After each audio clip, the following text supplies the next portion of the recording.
Hello YouTubes! I hope everyone is doing great today. Just a bit of a different coffee break today. This isn't a new toy, this is an old toy that I unpacked recently in order just to have a size comparison with the birdie square that I did a few days ago, or last week, or when somewhere in there. It's a couple videos ago. And I just wanted to have a little talk about it because as I start unpacking boxes from a big move, I will start going through some of the toys in them and some of the cooler things in them. So yeah, I just wanted to have a quick chat about this guy for a few minutes because really is one of my favorite items from 3A, even though it seems like the smallest and simplest one. It's something that when I've got into 3A, it was just one of those things I really liked. I liked these and the Berties and the Armstrongs and the large Martins, and articulated hands and the really cool weathered paint jobs, which I really liked. I've always really liked weathered stuff. I like the grittiness of it, but you didn't often get that in toys. You're getting it more now. I guess 3A has made it a bit popular, but yeah, it's just been really cool. And I kind of went from like the urban designer vinyl art toy sort of scene, and this kind of has a bit of that vibe to it, to me. You could completely disagree with me, whereas like the other stuff is a bit more full figures or robots or that sort of stuff. This still has that kind of cutesy urban-y sort of thing. You could see other artists customizing this as a base, things like that. So yeah, it was all of that. I just really liked it. And when I first got into 3A, they were kind of hard to get. I have a few now. They've done releases. I've made friends, and they've helped me out finding some and that sort of stuff, and that's great. But it's really great. I've made great friends through all of this, so it's really kind of cool. But yeah, it's it's a simple thing, and I really like it. And you just wanted to have a quick, it is mainly about the visuals of this thing. If you don't like the visuals, then it's just not for you, really, because it doesn't really do anything spectacular. It has basic articulation. It has a waist joint that spins around flat, and it has a hip joint that's hold on, let's see if we can get that at a better angle. A ball joint, hip joint that goes around, and a little foot joint that helps you position it. So it doesn't do, it's not, super articulated, but you can get walking poses, you can get some cool little things, and you'll see on the Coffee Cut Robot blog that squares and stuff come up a lot. It's just because I really like them, and I think they're really cool, and I do have the aim to try, in the 1/6 scale, to try and get kind of all the variants, so like an example of all the variants that come out. Because all the variants that have come out I've actually liked so far, so there hasn't been a square that's come out that I don't like, and I know some people just don't like squares, and I get that too. I see why. But yeah, really cool. If you've never seen one before, you're looking at one on camera right now, and probably a few pictures I'll throw in as well. I might do some ones from the blog or something, I don't know.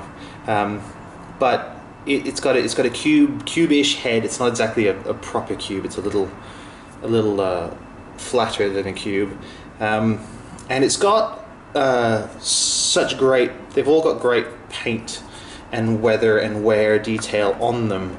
They just look really cool, and they actually have molded in like weathering and damage, which I really think adds to something as well.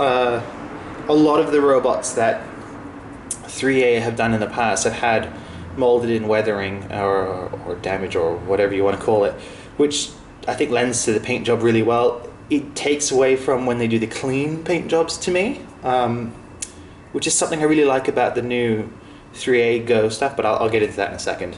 So like this is a 1/6, so this pairs up with your 12-inch scale figures, and they've come out with a few different sizes of squares. The most notable one is the 1/12, so I'm bringing in the 1/12 scale of a similar paint job square. They do come in lots of different paint jobs, and I'm sure you'll seeing pictures right now of some different paint jobs, but that's a 1/12. So that pairs up with your normal 1/12 6-inch action figures, and it's pretty much just a scaled down version of this. Now they do have a scale in between, a 1/8 scale, which is the 3A Go line. And the thing they did differently about that seems to be with 3A Go is it's kind of a throwback to MeGo. So they've gotten rid of the molded in weathering, even though they still have weathered paint jobs. The finish is a lot smoother and that sort of stuff, which to me is cool because it's something a little bit different. I haven't got one yet, and I'd really like to get one, but they haven't been released. They've only been released at a toy show, so haven't had a chance to get my hands on one yet. But eventually they will come down the line. It might be tomorrow, it could be 3 years from now, but and when I do, I will compare it to a normal square. But from what I can see on pictures online, they're very smooth and clean, but they still do have the weathered paint jobs. They'll look great with not weathered paint jobs too, so that'll be fun, which is nice. It's something a little different. I think it lends itself to the style that 3A Go is kind of going for. It's kind of that 70s retro, a bit more of that sort of toy line. Because I love the 3A Go human figures. I think they're fantastic. So, and we will talk about them at some point as soon as I unpack one. So they've got those 3 scales, and then they've come out with a handful of 1-to-1 scale ones, and that's like, you know, having your R2-D2 or full scale R2-D2 in your house.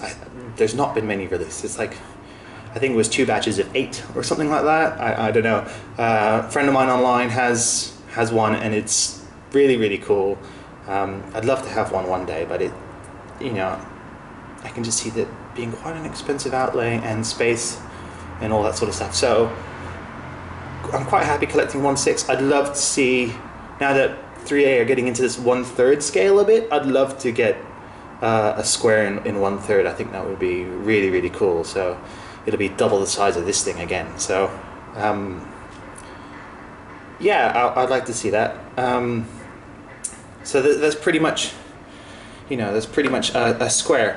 So they have lots of cool little details and stuff. It's very basic. It's just a square on all sides. You'll see, I'll hopefully do videos for all the variants that I have, and show off a bit of the differences. So this is just kind of a base starting point.